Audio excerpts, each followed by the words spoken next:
Kumusta mga kaibigan? Sa video na to, ipapakita ko kung paano alisin ang BitLocker sa Windows 11. Una, buksan natin ang Windows PowerShell.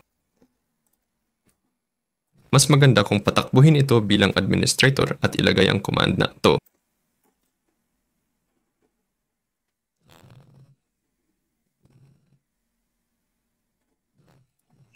Pwede ring buksan gamit ang admin privileges.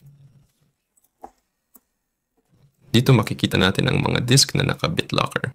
Sa akin, itong dalawang disk ay hindi protected. Pero halimbawa, isa sa mga disk na to ay naka-lock. Piliin ang command na to, i-paste o i-type, tapos ilagay ang pangalan ng naka-lock na disk. Halimbawa, protected ang disk D. I-click, ilagay ang D, tapos isara ang slash. Pindutin ang enter. Pagkatapos, ilagay ang huling command na to kasama ang disk, sa case ko, D. Yun lang yun.